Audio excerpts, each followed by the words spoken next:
Que a tecnologia está aí para aproximar as pessoas, isso é inegável. E as redes sociais têm uma parcela importantíssima nesse processo.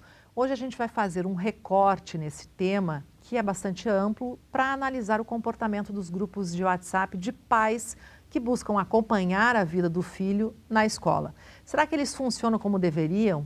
Quem vai nos ajudar a entender este assunto e estão com a gente aqui no programa dessa semana são a psicóloga Eliana Bortolom, a psicopedagoga Márcia Escorteganha e a coordenadora do curso de jornalismo aqui da UPF, Maria Joana Chais.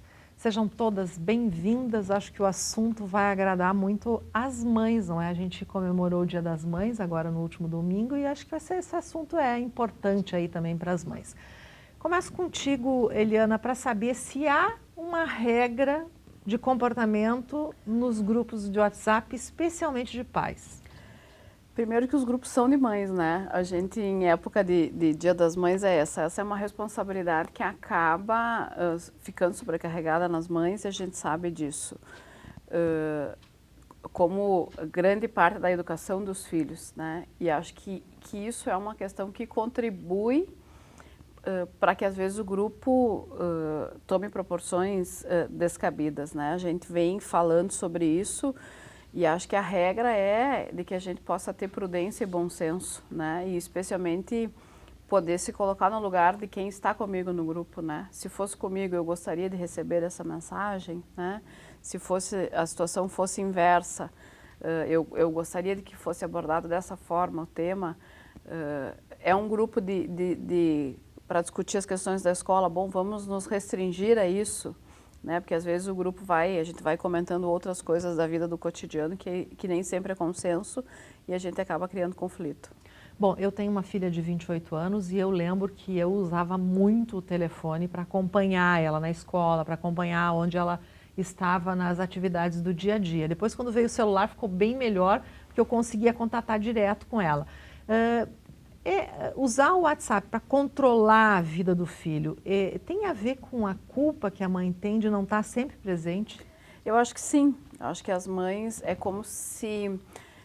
Porque o WhatsApp nos possibilita de que a gente informe na hora, receba a informação e dê a informação no momento em que a coisa acontece, né? E as mães, eu acho que tem isso aí, tem que ver com a questão da culpa, tem muito o desejo de resolver o problema também na hora. E às vezes isso aí, como a gente está fazendo tudo, cada um num canto da cidade, né? Porque um grupo de mães é isso, né? Cada mãe está lá no seu trabalho, lê aquela notícia de um jeito, interpreta de um jeito e às vezes a gente toma uma proporção que quando a gente se encontra e vai poder falar exatamente sobre o que aconteceu, a gente se dá conta de que era muito menos do que aquilo que a gente estava fazendo pelo WhatsApp. Né? Bom, Márcia, você que é coordenadora, não é, da pedagogia da educação infantil lá do Colégio Notre Dame, como é que a escola, não digo só o Colégio Notre Dame, mas a escola vem trabalhando, vem recebendo essa nova forma de comunicação que envolve os pais? Certo. Como escola, nós pensamos que todo tipo de comunicação é importante, né? As tecnologias estão aí, precisam ser utilizadas. São importantes, têm o seu lado positivo, mas a preocupação da escola hoje é o cuidado com essas informações, o cuidado com a exposição dos professores, das crianças e até mesmo as famílias que pertencem a esses grupos.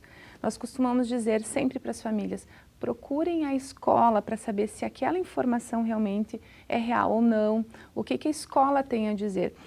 Os grupos de mães no WhatsApp não são grupos oficiais da escola. Podem trazer contribuições bem importantes, inclusive nesse dia a dia corrido, né? Aquela mãe que está trabalhando de um lado, de outro, organizar um lanche diferente, preparar uma surpresa para o dia da professora, enfim, várias situações, perdi um casaco, questões do dia a dia podem ser resolvidas no grupo, que são questões importantes, mas também tem que ter cuidado, às vezes uma informação chega de uma forma errada e a família vai passando, vai se tornando um telefone sem fio, né? E não é um canal oficial da escola, daqui a pouco nem é o que está escrito lá na forma real e verídica e as famílias acabam ficando com uma informação que daqui a pouco não é a informação real do que ocorre no cotidiano escolar. Novamente o bom senso entra aí como uma prioridade, Sem né? dúvida alguma, o bom senso é fundamental, né? Bom, Maria Joana, você que é jornalista, coordenadora do curso de jornalismo aqui da UPF, essa nova forma de comunicação, ela já invadiu a sociedade, como eu disse no começo do programa, é inegável que ela exista. O que a gente precisa para se adaptar a ela? Porque as pessoas estão achando que podem fazer tudo, não é, nas redes sociais, especialmente nesses grupos de WhatsApp. Então, eu estava ouvindo as colegas aqui e estava pensando exatamente isso, né? Primeiro que eu penso que é um caminho que não tem volta. A gente vai precisar se adaptar a isso, porque isso não vai mudar. Então, além disso, essa questão do instantâneo, ela tem o lado bom e o lado ruim. Assim como nas notícias a gente percebe isso, eu vou publicar primeiro e eu posso ter problemas em publicar primeiro porque vai ser uma informação não tão bem apurada ou distorcida. Eu acho que isso acontece com essa falta de filtro que a gente também utiliza para as redes sociais no sentido dos grupos, esses grupos de WhatsApp. Porque primeiro, se você parar e identificar, mapear um pouco melhor, talvez aquelas informações não sejam tão mal encaminhadas, tão mal conduzidas, né? E também essa coisa eu ficava pensando assim, enquanto nós estávamos agora no início pensando nessa questão, que é uma coisa de uma curadoria, é uma importância. Então, até que ponto isso é totalmente relevante e importante? Que acho que é o papel do jornalista hoje, né? O que é notícia? O que é informação? O que é relevante em termos de conhecimento, de sociedade? E você precisa fazer esse filtro, você precisa ser esse curador. Claro que, infelizmente, nós não temos percebido esse diagnóstico, essa intenção em rede social. Então, as redes sociais hoje, elas são uma arma na mão de algumas pessoas, que acabam desde instituições, né, entidades, e eu penso que acabam com a vida de pessoas. A gente já tem relatos aí no mundo de vários exemplos. Porque eu tenho 2 filhos, né? Eu sempre penso, a espera, ela é terapêutica e é um processo de aprendizagem, né? A gente sabe isso teoricamente quando se põe a viver isso, às vezes é isso. A notícia, qual é uma boa notícia? É aquela que você apura, que você ouve todos os lados, que você foi lá, que você checou a fonte, né? Aí você tem certeza de que tá bom, o que eu estou escrevendo aqui tá correto, né? Tá adequado. Tem uma opinião. Agora, aquilo que eu vou fazendo sem a espera, a gente repercute isso também nas crianças, né? O quanto a gente ensina para as crianças hoje de que não precisa esperar, de que é assim, que é sem filtro, sem apurar, sem trabalhar nada. O quanto isso dificulta lá nos processos de aprendizagem, lá na educação e depois na relação profissional, o quanto as pessoas estão despreparadas para o convívio entre uma equipe de trabalho. Isso tem que ver com como a gente lida com o problema, né? Eu fico pensando, quando a gente era criança, a gente não entendia um tema, a gente tinha que ir no outro dia, tinha que esperar o outro dia para poder falar com a professora, para daí, bom, e aí ficava com esse buraco, né, com essa falta que os psicólogos tanto gostam, né? Essa falta, ela é a energia que nos move para poder querer saber, né? Buscar o Isso, se eu não tenho uma ausência, eu não vou querer saber nada. Isso é muito importante. Hoje isso não existe, a criança não entende, na hora a mãe pergunta, aciona a professora. Vai para o Google. Vai para o Google ou compartilha fala uma informação errada, de repente, no próprio Google. Isso, e às vezes é isso, né? O Google que tá, a primeira que abre nem sempre é a melhor, né? A gente também precisa, é a mais acessada, né? Mas não necessariamente a mais correta. E lá no grupo de WhatsApp, às vezes a outra mãe respondeu de outro jeito, porque entendeu lá a partir do seu correria do seu dia a dia. Isso a criança não participou disso, né? Ela não sentiu a falta, o problema dela está teoricamente resolvido e ela não tem nenhum processo. Ela não construiu. Isso. Ela não ajudou a construir. Não tem nada, nenhum processo de aprendizagem. Eu né? acho que isso a gente tem que perceber, essa questão da tecnologia hoje, e a gente tentar entender ela para tirar proveito. Porque eu percebo essa coisa do instantâneo, inclusive com a coisa do desenho, né? Hoje, o que tu quiser assistir, tu senta na frente da TV e liga, tu quer trocar aquele desenho, tu tem uma infinidade de outras opções. Né? A minha infância não foi assim. Uhum. Tu esperava no dia seguinte o horário para o que tu queria assistir, para o desenho preferido, sei lá, enfim. Então, eu acho que também tem uma questão desse instantâneo e de a gente estar criando um fosso nos nossos filhos por eles não terem essa espera pedagógica que a Eliana fala. Né? A gente pode estar causando problema, porque a gente tem essa iminência de resolver e a gente acaba muitas vezes talvez resolvendo por eles e não fazendo com que eles passem por um processo de aprendizagem que seria muito mais pedagógico e construtivo do ponto de vista da construção do conhecimento, inclusive, né? Isso da preparação para a reflexão, né, para o raciocínio matemático, para o raciocínio literário, essas são consequências muito graves de que a gente não se dá conta, de que a gente repercute. O grupo de WhatsApp, ele geralmente, assim, eu penso sempre, se ele serve para aliviar uma angústia coletiva, vocês viram as crianças chegaram cansadas, hoje essa pro puxou demais. Bom, tá bem, a gente divide isso. Né? As mães, a gente compartilha meu filho não reclamou, o meu achou a prova difícil, o meu, né? Eu acho que isso, ele é um uso inteligente, né? Que a gente possa poder conversar sem ter que se encontrar, porque nem todo mundo consegue estar lá na porta da escola. Também, né? No mesmo grupo. Agora, a partir disso, eu organizar um motim, né? Ir lá cobrar satisfações da escola, ou exigir que troquem a professora, coisas que a gente observa que acontecem, né, por conta de uma informação que circulou num grupo de WhatsApp, esse eu acho o problema, né? Sim. Acho que esse é o que... E aí não é uma questão de se adaptar, a gente vai se adaptar para esse mundo ou nós vamos ter que preparar esse mundo melhor para a gente poder sobreviver a ele, assim, né, enquanto humanidade. Como é que nós vamos viver? Nós vamos viver nessa coisa, bom, então uma mãe faz uma queixa, 3, 4 concordam, a escola vai ser colocada lá, pé no pescoço para resolver. Até quando nós vamos sustentar isso enquanto sociedade, né? Agora, Márcia, eliminando essas etapas, não é, do conhecimento, como é que na escola isso se reflete, dentro da sala de aula? Na verdade, são vários pontos que foram elencados aqui e um deles é uma grande preocupação nossa, porque tanto os grupos quanto todas as tecnologias que estão aí trazem muitas informações, muitas vezes são só dados, nem chegam a ser informações reais ou informações completas. E aí, até chegarem no patamar de construção de conhecimento e depois, o que eu vou fazer com esse conhecimento que eu construí, é um processo. E muitas vezes isso não acontece. E a escola tem esse desafio, porque nós precisamos, acima de tudo, ver família e escola como parceiras.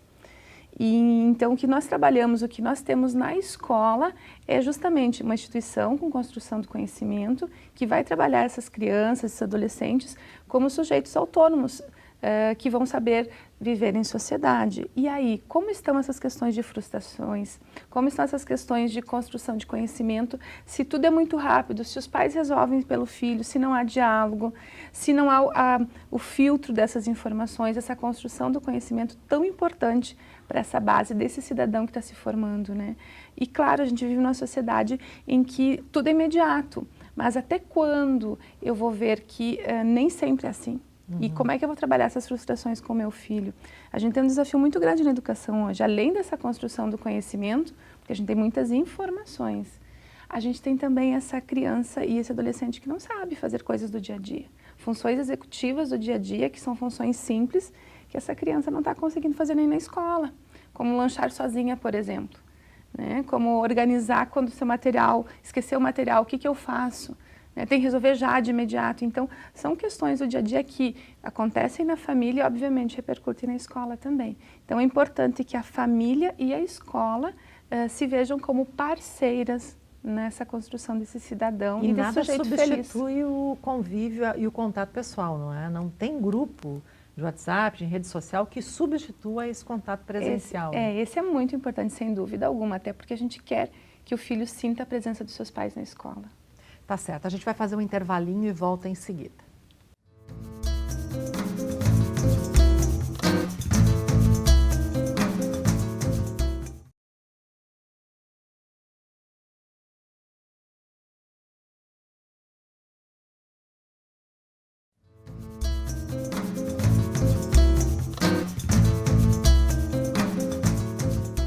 A comunicação em grupos nas redes sociais e a interferência na vida escolar, assunto dessa semana aqui no Estúdio 4.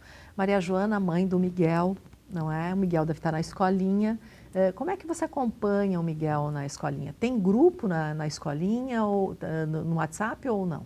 Isso, então a escola que o Miguel está, ela não facilita esse tipo de criação de grupos, e entre as mães também a gente, pelo menos eu não faço parte de nenhum, né? A gente tem uma comunicação pela agenda e tem funcionado, assim, claro que é muito recente e ele ainda é muito pequeno, então a gente escreve para as professoras, elas nos mandam recados, e tem funcionado bem assim, e eu fico feliz que tenha sido mantido até agora desse jeito. Você tem um contato direto com a tua... Com a professora dele, né? Ou com a psicopedagoga da escola. Então, qualquer coisa que eu precisar, essa instantaneidade eu tenho pelo WhatsApp delas duas. A professora responde bem menos, porque deve estar envolvida com os alunos, e a psicopedagoga nos atende mais. E para nós tem funcionado até agora, sim, eu fico feliz. Em compensação, eu participo de vários outros grupos de mães. E eu tenho experiências muito positivas com esses grupos. Quando eu estava grávida e logo que eu ganhei o Miguel, a gente conversava com pessoas que eu não conheço fisicamente e que me auxiliaram assim com coisas muito do dia a dia, questões ligadas à amamentação, às cólicas do neném, coisas muito práticas, assim, com experiências que para elas tinham funcionado. E a gente fazia o teste e respondia lá, olha, para mim foi assim, ou consegui atingir o objetivo, né? Então, a gente compartilhava muita coisa e todas tinham filhos nessa mesma faixa etária, então foi muito positivo. E agora também tem um grupo que eu utilizo muito, que é um grupo que prega a filosofia da Maria Montessori, então é Montessori para famílias. E eu utilizo muito porque eles têm muito essa lógica de compreender, então, que a mãe está num outro contexto e que é importante aproveitar o tempo com a criança. Então, eles são dicas de brincadeiras, a gente falava antes, né, da questão da autonomia. Tudo que a Montessori pregava era a autonomia da criança, né? Então, desde coisas práticas assim, uma brincadeira para ensinar o teu filho a calçar o tênis sozinho. Por quê? Porque é importante que ele aprenda a calçar o tênis sozinho e que você dê o tempo que ele precisa para fazer isso. Então, às vezes, a nossa rotina acelerada faz com que a gente não pense na importância que tem a criança sentar e levar 2 minutos para colocar o tênis. Mas isso é importante para o crescimento dele, que ele aprenda a fazer isso sozinho. Então, brincadeiras. E aí tem um pessoal dentro do grupo que são mães que produzem brinquedos, que resolveram assumir a maternidade e torná-la um negócio. Então, elas vendem brinquedos. Então, é muito interessante. Assim. Então, eu tenho um relacionamento bem positivo por meio desses grupos. Então, não tem os dois lados, claro, como a gente falou antes, com cautela, levando numa boa. Tem gente ali que passa do limite, né? E a gente percebe que os demais não dão corda para que a coisa prossiga. Toma outro rumo, né? Toma outro rumo. Então, são experiências bem positivas que eu tenho com esses grupos. Agora, é importante isso, não é? Eu lembro também, quero dar um outro depoimento aqui, dessa questão de dar o tempo para a criança aprender.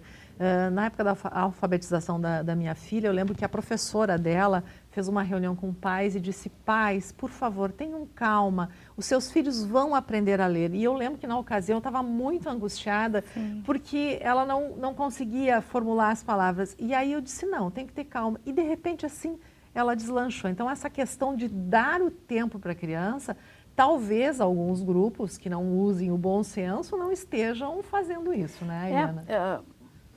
Porque é isso, né? Qualquer coisa que a gente aprende num processo, né? O erro, o acerto, a tentativa, né? De que eu, a cada dia, ultrapasse o meu limite de ontem. Com as crianças é isso, as crianças não vão acordar um dia, sentar na mesa e comer sem derrubar nenhum grão de arroz, né? Precisa muita bagunça na casa para que ela consiga sentar e aprender a comer. Isso nos exige paciência, nos exige tempo, nos exige dedicação no sentido de estar junto, de dar o apoio e de dar o comando, a orientação de dicas de como ela pode fazer para melhorar aquilo, né? Nem sempre hoje são as famílias que fazem isso. Acho que, e aí tem que ver com a história da culpa lá, né? Hoje a escola assume muita responsabilidade, especialmente dos pequenos, lá nesses primeiros ensinamentos, e as famílias se sentem culpadas, e aí acho que isso reverbera depois, né, lá em como é que eu trato a informação na internet, em como é que eu me comporto. Eu sempre penso que eu tenho grupos de WhatsApp, tenho grupos de redes sociais, de mães da escola, fora da escola, por algum outro motivo. Acho que tudo depende do lugar que este grupo ocupa na tua vida, né? Porque às vezes é isso, às vezes eu vou com tanta sangria de que ali eu preciso resolver e tem que ser tudo como eu penso e tem que ser o que eu estou propondo e a forceps, né, a qualquer custo, que eu acabo perdendo a compostura, perdendo o limite, perco a estribeira, né, como mãe. Agora, se eu consigo ir ali, ver essa informação, essa me serve, vou tentar, essa não é para mim, deixa passar, tá bem. Eu acho que a gente consegue relaxar. Às vezes eu vejo, assim, acompanho discussões homéricas e eu fico pensando, mas gente, eu também, talvez até concorde ou discorde, mas se isso não reverbera na minha vida, não é importante para mim, por que eu vou brigar tanto com alguém que eu nem conheço? Né? Vou tentar convencer alguém que eu nem conheço de uma coisa que é importante. Agora, é importante aqui nas recomendações que a gente vê por aí que as pessoas, quando entrarem em um grupo, saibam como elas se comportam nesse grupo, porque muitas vezes os grupos eles são criados para um objetivo e eles acabam, né, tocando em outros temas e até coisas que são totalmente desnecessárias. Tem alguns temas que não são pertinentes, né? Um grupo de família, a gente vai falar do Grenal, vai brincar com as questões liberdade da política, vai falar, né, do tempo. Bom, agora um grupo lá de trabalho, talvez eu não tenha que falar de política, né? Dependendo de onde eu estou. Bom, um grupo em que eu nem sei se todo mundo é colorado, se todo mundo é gremista, talvez seja melhor, eu não estou ali para comentar o resultado do jogo. E aí a gente cria, às vezes, uma inimizade, né, por uma coisa que nem era o objetivo do grupo. Sim. Né? E aí eu acho que também eu fico pensando do quanto é importante, assim, para as mães que nos escutam também, saber que não dar conta, né, e não responder tudo para o seu filho também ajuda ele, né? As mães têm ódio, sempre digo isso, né? A mãe não é um ser imaculado, as mães têm raiva, as mães têm tristeza e as mães não sabem tudo, não conseguem tudo na hora. Os filhos saberem disso e acompanharem isso com a gente é muito importante para eles, enquanto seres humanos, depois lá na relação de trabalho, no seu próprio casamento, né, deles entenderem que as mães também não sabem. Uhum. Bom, a gente não entendeu o tema, a gente não sabe o que fazer, a gente não entendeu o que... Vai para a escola e fala com a professora. E fala com a professora, né? Porque senão a gente cria, às vezes, vai lá cobrar, né? Esses dias o meu filho veio com um tema, pintar uma tela, né? Estavam estudando Van Gogh, tinha que pintar uma... E eu peguei uma folha de ofício e aquela folha de ofício virou uma tela, né? Para mim estava resolvido, era a cartolina que a gente tinha e cada um...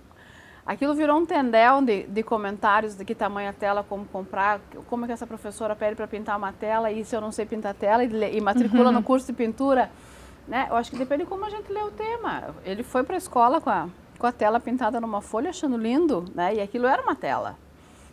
Porque acho que se a gente relaxa também, assim, né? A gente não leva tudo ao pé da letra, a vida fica mais fácil, né? E a gente tem experiências muito boas também nesses grupos em relação a nós que estamos na escola vendo esse convívio todo entre os pais, né? De modo especial as mães. Pessoas que chegam, por exemplo, novas na cidade, que precisam ser acolhidas, que estão conhecendo um novo espaço. Um grupo como esse é muito importante. Combinam encontros, aproximam as crianças, aproximam as famílias, né? E tem experiências muito válidas. Claro que sempre com bom senso, com cuidado. Também já houveram casos de expor os filhos, os seus próprios filhos ou até outras crianças de uma forma que seja invasiva, de uma forma que expõe de forma negativa, mas tem experiências muito válidas e é uma forma também de ser um instrumento integrador de pessoas. Eu acho que isso a gente precisa ver também como algo importante, desde que com bom uso, com uso inteligente, como a Eliane falava, né? Com bom senso. Né? Agora, dentro da escola, tem alguma orientação da direção em relação ao uso desses grupos, Márcia? A gente tem um cuidado muito grande com o que é oficial e o que não é oficial. o que é um canal de comunicação oficial da escola ou da instituição escolar.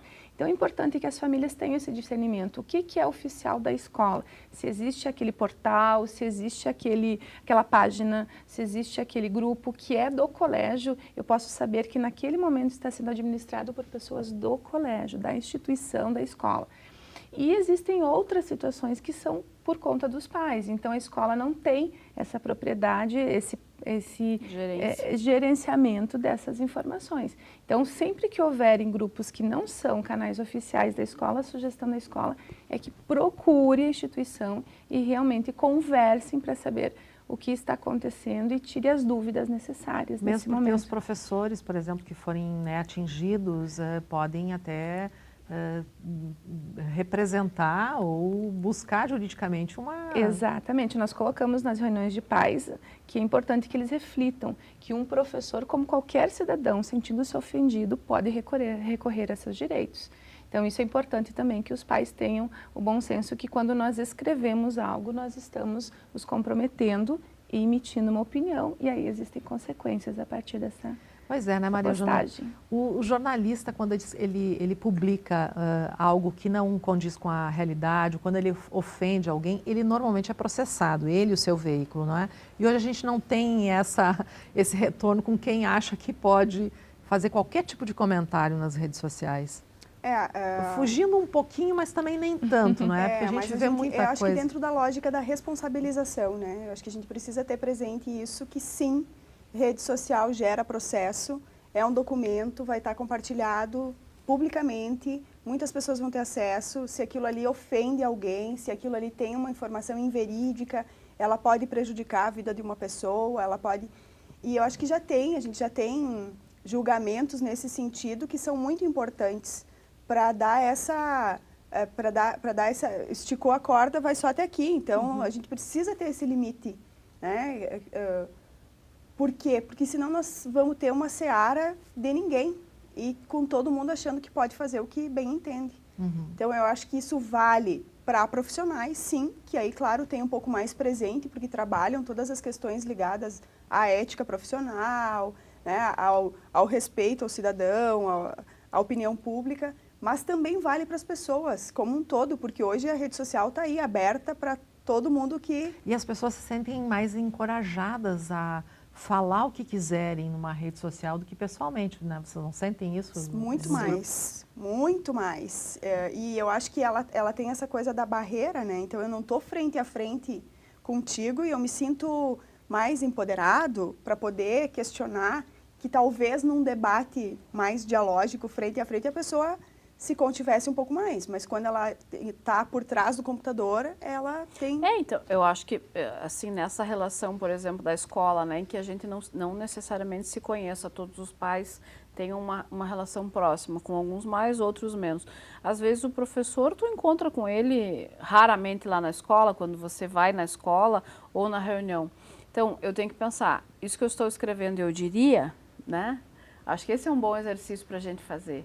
Isso que eu estou colocando aqui é uma coisa que eu diria por aí, né? Bom, se eu repetir diria isso pessoalmente na reunião se eu diria, eu posso escrever, né? Eu tenho condições de provar, eu tenho condições de manter essa palavra que eu estou escrevendo aqui de uma forma tão, às vezes, raivosa, às vezes, né? Então, acho que sim, acho que é uma boa dica para o pessoal pensar 2 vezes. Porque a rede social é isso, eu larguei no vento, né? E aí ouça quem lê, num grupo de WhatsApp, acho que isso piora por conta de que é para um grupo restrito que eu estou fazendo, mesmo que a gente saiba que hoje em dia o print está aí, né? E eu tenho multiplica também. E eu tenho que saber disso, né? Que o que eu estou escrevendo não necessariamente vai estar só ali, porque as pessoas, enfim, repassam isso, né? Então, neste grupo, para essas pessoas, se a gente tivesse numa reunião de pais, eu daria esta opinião, bom, tá bem, posso escrever, né? Porque senão a gente...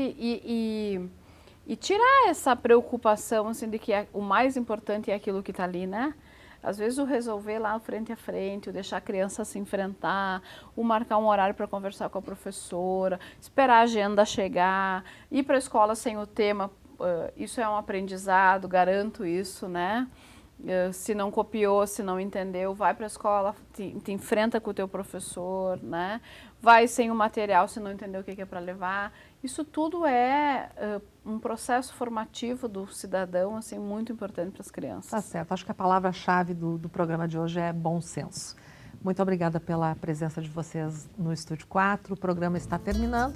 Você, se ficou curioso ou perdeu alguma coisa, vai lá no canal do YouTube da UPF TV, no endereço que aparece na sua tela, e reveja este e outros programas. Até a próxima semana.